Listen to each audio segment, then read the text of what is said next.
All right. Hello, everyone. Um, so Victoria, I was telling you earlier, the really cool part about this is actually before we start doing our thing, and you can look in the chat, like who's coming in from all over everywhere. And yeah, it's and a lot of familiar folks there. So Daniel, hello, good morning. Yeah, great to see. Isn't it cool? Like literally, this is world chefs, Egypt, Malaysia. I saw Sydney earlier, I saw Pakistan, etc. So welcome everybody. We're going to give this just another minute or so while people are still sort of coming into the to this webcast. So Indonesia, Philippines, hello, Miramar, Cancun, Mexico. I would like to be in Cancun right now. That's a beautiful location for vacations. Yes. Maybe a little tequila in your coffee for breakfast. Just saying. Ireland, Portugal, India, Detroit, hello. Egypt, hello, chef. Nice to see you again. And wow, yeah, this is really great. So we're going to give it one more minute. Edmonton, oh my goodness, it's early in Edmonton. You guys, that's 6 a.m. there. Congratulations. Who also wants tequila in their coffee? We're starting something here. It's going to be the tequila and the coffee club. New York, awesome. Oh, we have Connie from the home office in Paris. Hello, Connie. See you very soon in Abu Dhabi.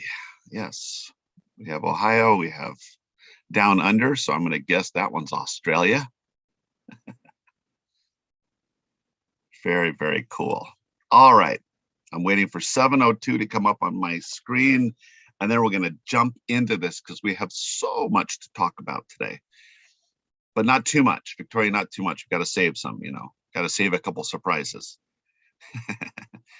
So let's go ahead and jump into this. So good morning, and morning for me, afternoon for Victoria. For those of you who are down under, good evening, night. And thank you everybody for joining, as always. We so appreciate your time and your energy and enthusiasm for all things sustainability. As you know, this is all about what we do, how we do it, how we can be more sustainable, and we try to bring experts on to teach us, to inspire us to action, and that is absolutely going to be our guest today. But before I introduce her and we get going, we are less than a week away from Abu Dhabi, and that's amazing actually when I think about it, because there's a lot to do.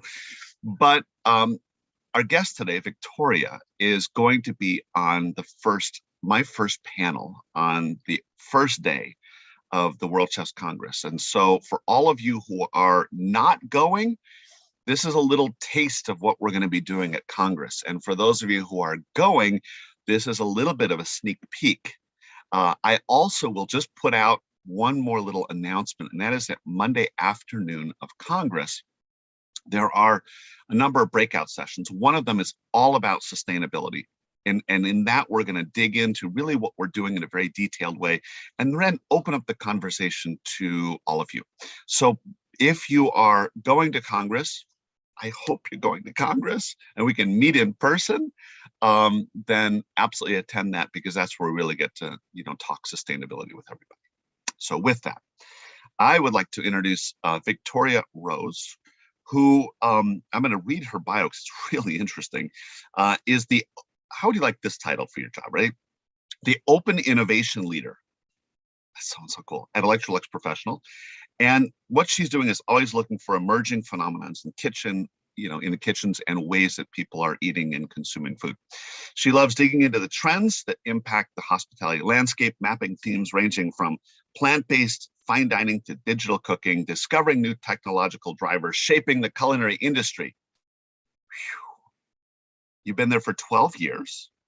and she obviously works at Electrolux Professional, and she has a global approach. So she has experience from South Africa, India, Japan, and all places in between.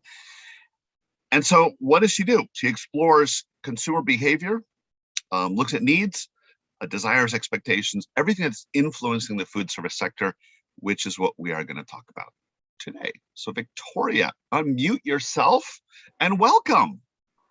Thank you, Chris. Thank you for having me. I'm so glad to be here. So I don't know if you noticed, but the green seems to be the theme today. I have a green background. She has a green blouse on or shirt on. And so I think everybody from now on has to wear green. I like this. Anyways, Viktoria, so first of all, a huge welcome. And today we're going to jump into what you do, which is obviously sustainability, but future. Like, where are we going? What are you seeing? What are some of the really fabulously wonderful things that's happening? So before we go into that, tell us just a little bit about you, about your background, and how you wound up in this position, which sounds so cool. Yes, I've been with Electrolux Professional for a few years now, working in innovation. But I actually started off as an icebreaker when I was still at university in Sweden. I was a global volunteer in New Delhi, which was a great opportunity that I had. So it's actually a coincidence that that I'm now again here. So that's one of my experiences from the beginning. Now I have to interrupt you because icebreaker, for a lot of people who are listening, they may not know what that means, but I'm just going to say one thing and then ask you to talk a little bit about what ISIC is, because World Chefs is a partnership of 3 organizations, of Electrolux, the Food Foundation, and ISIC and World Chefs. So you kind of bring the ISIC piece as well. So tell us a little bit about what ISIC is for those on this webcast who don't necessarily know. Yeah, it's an association for students or students that have graduated recently that gives the opportunity to engage in different projects, different social projects, and to be a global volunteer, for instance, which is a great opportunity, especially when you're in the beginning of your career and you have this possibility to go abroad and to have a professional experience. So I'm very glad for this.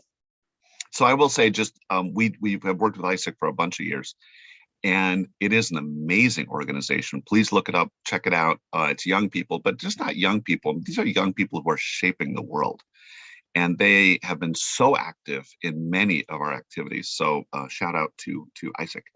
So back to what you do, Viktoria. So one of the things that we talked about and is on your bio is trends, and you are spending time sort of scanning the environment for what's happening. So tell us, what are you seeing? What are the trends that really will impact us in food service long term?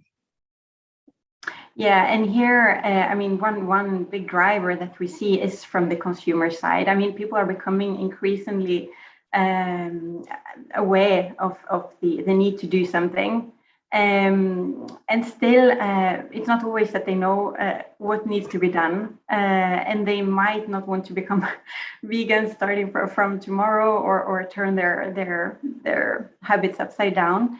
But everyone wants to contribute in some way, and I think also with the new tools that we see out there that are coming up, also within hospitality. There's an opportunity for restaurants and also for chefs to help people to do those kind of choices. If we take one example, that's the food carbon labeling, where you're actually using. I'm a big fan of nudging. So when you actually try to help people to make sustainable choices without forcing them or making them feel bad for the way they are living today, but starting small. I think that's important in order to help people to make the change they might want to do. So food carbon labeling works that you put the footprints from each dish on the menu to make people more aware of the difference a plant-based alternative can make towards a meat-based alternative, for instance. and maybe make a choice every now and then to choose something more sustainable. That's So this is really one way you can interesting. use the data, the information from the plate out until the consumer, and it can also be used, if we're talking back office, by the chefs in order for them to have this information and maybe think twice, because once you see them there black on white, it makes you reflect, and maybe then also to propose a more sustainable alternative to your guests. So a couple sort of follow-up questions here. How hard is it to get the data to be able to list out the carbon footprint for each dish? There are different solutions for this out there. I mean, there are some solutions where you look at the let's say on the ingredient level in retail, so you see the footprint for something ready-made, and then also for the single ingredients. And of course, this needs to be done on a country basis because you take into consideration transport and everything. So I mean, one thing you could do with this information is, of course, that you see the difference between plant-based and the meat alternative, but you also see the difference between local produce and something that's being imported. So that's also something that you can use when you make a shift and to communicate this information also to the guest. Love so it can be used in both ways. Yeah. Okay, so the other term that you tossed out is the term nudging, and we talked about this earlier, but talk a little bit more about what that means, because I think it's a really important term for us. Yeah. So and also research has shown that nudging might be more effective than maybe banning things or forcing people to do some choices, because people don't want to be told what to do. They want to have the possibility to make those choices on their own. So in this case, by making the information available, you give them the possibility to go in a certain direction, to make small changes. And coming back to the fact that the small changes are important, there was a report recently in Nature showing a study that even if we cut 1/5 of the beef that's being consumed, that could potentially halve deforestation. So that goes in the direction of the old meat-free Monday approach now, that you don't have to switch everything right away, but all of us can make, start with one sustainable choice per week maybe, and that could make for a huge change if everyone goes in that direction. And talking about nudging, I'm thinking another interesting tool that we see coming is the smart bins that can be used in the kitchens in order to reduce food waste. There are different startups out there offering these kind of solutions, where you basically also there give a detailed information about the food that's being wasted, both in the kitchen, in the prep area, but also what's coming back on the plate after it's being eaten. So you can analyze that and see what actions you could take in order to bring that number down. And if we think buffets, for instance, where people maybe tend to take more than what they are eating, then if you make them aware, maybe that what's being left on their plate once they leave the restaurant is actually being weighted, and you can also communicate the carbon footprint of what they are leaving, then maybe that makes people think twice before they take a huge portion that they don't need up. So, I mean, there are small steps that you can implement. All right. So you've just said a whole bunch of things that I really want to touch on, and I'm going to come back to the smart bin thing, because this is really neat. But number one, nudging, right? I mean, nudging, maybe another way to say nudging is educating, right? In other words, if you just tell people, eat less meat or eat more local, it's kind of like, your parents telling you to take the garbage out. You just don't want to, do it. You don't want, but nudging effectively is saying, I'm going to teach you the why, and then let you make the decision with the understanding that when most people understand the why, then they will do something. And so I think that's a really powerful concept of nudging versus pushing. The other thing that you mentioned is small steps. And one of the things we talk about all the time in World Chefs is, sustainability is a lot of little things. It's not always a huge thing, but it's the collective of those little things that makes a huge difference. So yeah, absolutely. Now, back to smart bins. So let's get down to, like, I'm in a kitchen, okay? How does this work? Do I buy these? Is this software? What are you seeing out there? Because we talk a lot about food waste, and we talk about lowering food waste, and we talk about how food waste is connected to every other part of sustainability.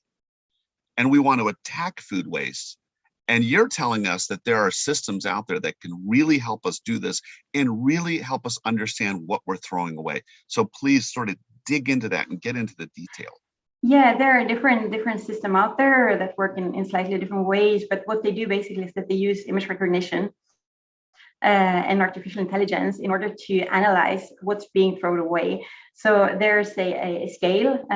Usually there are some systems without the scale as well, and a camera. So when you threw something away, it takes a picture and analyzes what's on that, what was on the plate that you throw away. And it can also, if we talk about the prep area, it can also make a difference between what could potentially have been used or what's not edible. So the peels from different vegetables, maybe, or the eggs or something like that you couldn't have made less than throw away, but still it gives you this information. And I think because now we know that there are a lot of food being thrown out, but maybe you don't know in detail what it was, when, and with that information you can then go back and see if you could make different choices, and you can analyze the situation and go up in the supply chain. All the way up into because if you start from what's being thrown away at the plate in the dishwashing area, but you can go all the way to the ordering and then of course to the production. So it's important pieces of the puzzle. Wow, that's that's amazing, because one of the things we talk about, is weighing your garbage so that you know how much you're producing, which then allows you to make goals to reduce it. But what you're talking about is one step way further, which is not just a bulk number, a bulk weight, but actually saying, I could look at my computer, right? And it could tell me this is what is being wasted, which me as a chef, wow. Now I have a tool to help me and my staff understand where we're essentially failing, right? The other thing that I think is really fascinating, and maybe you can just talk a little bit about this, and maybe, well, follow my reasoning on this. We talk a lot about buffets. You brought up buffets, and we're not huge fans of buffets because it does lead to a lot of food waste. But still, the professional worlds that we live in, sometimes you have to do buffets. But wouldn't it be interesting if, for instance, we could inform the customer, our guest, about, I don't know, and tell me if we can do this, like how much waste is actually produced per person on average, or something like that, or that every time you throw away a plate of food, a half a plate of food, a quarter plate of food, this is what you're wasting. And to put it in well, effectively, we're nudging, right? Yeah. So yeah. Instead of saying choose this over this because of the carbon footprint, what we're actually saying to people is, look, don't waste the food because this is what it means. Is that possible with these systems? Yeah, you could. Once you have the information, you can make an average. If you know how many guests you have and you see what's being thrown away, you can make an average of that information, and then of course you can put the carbon footprint also on the different dishes that you have on the buffet. If we're talking buffet, so you can have. There are two sides of the coin. Of course, you have the monetary value, which is then highly interesting information.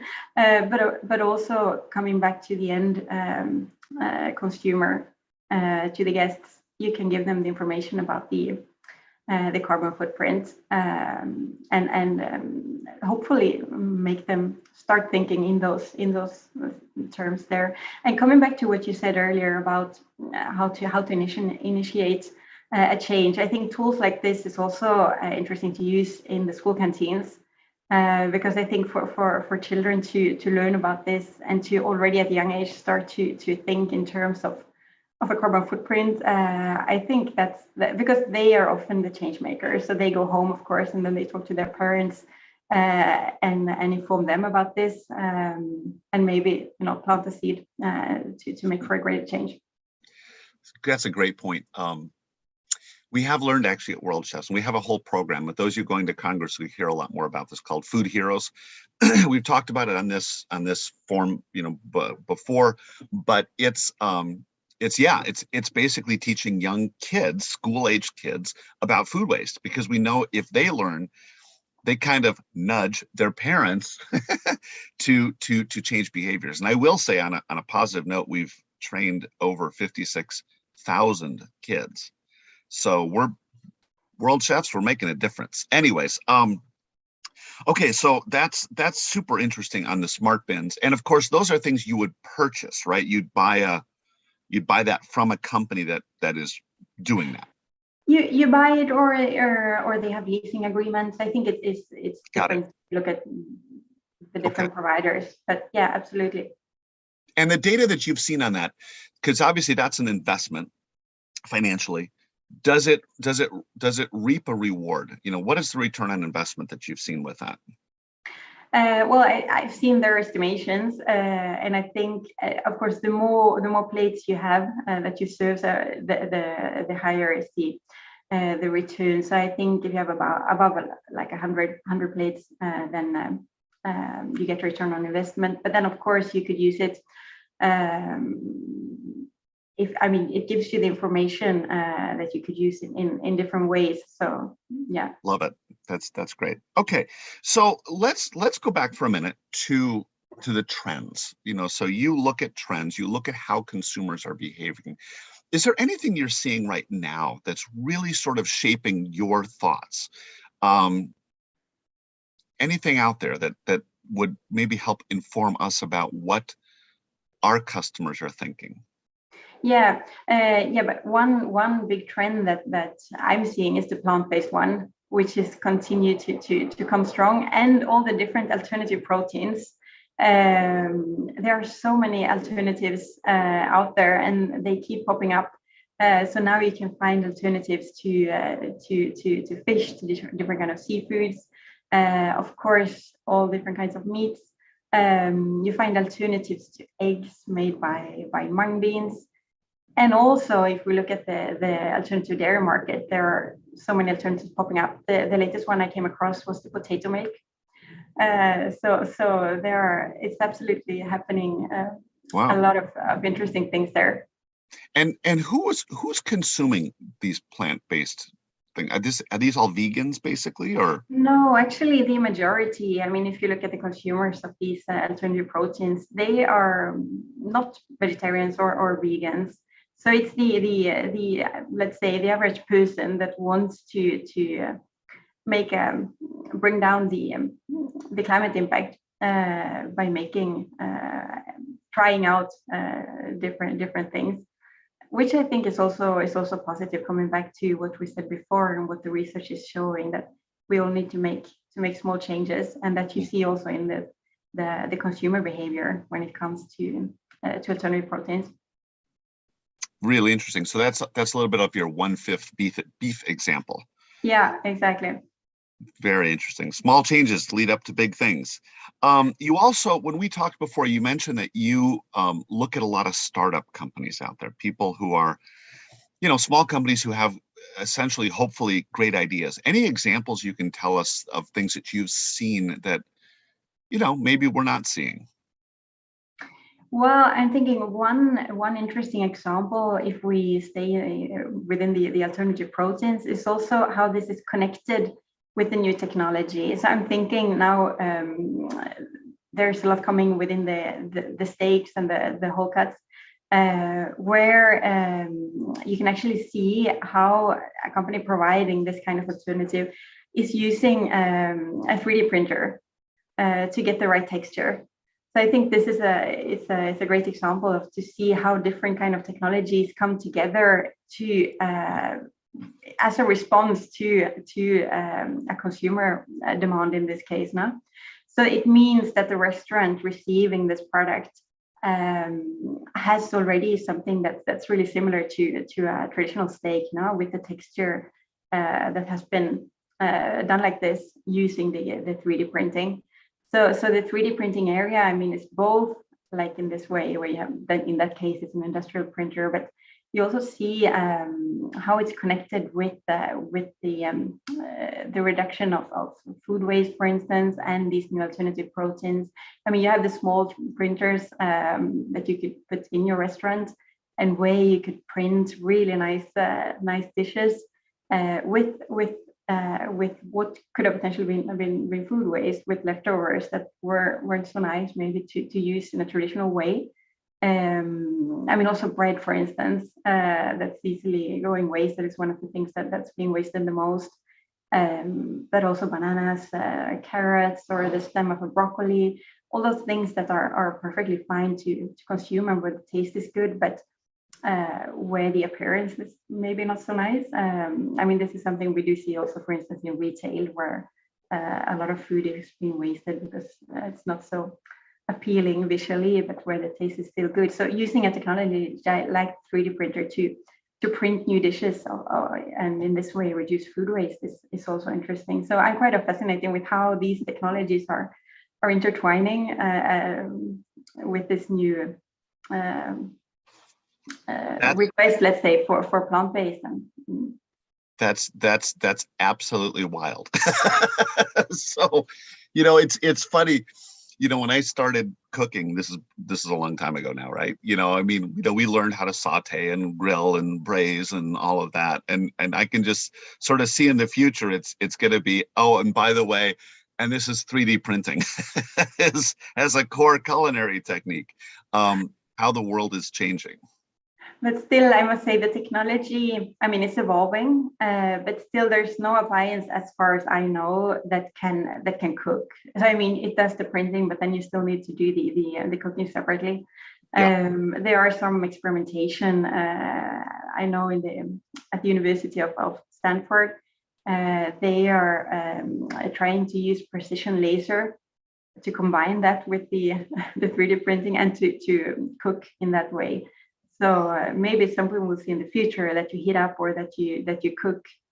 That's what has been printed as well. But now it's nothing out there. Wow. We'll see.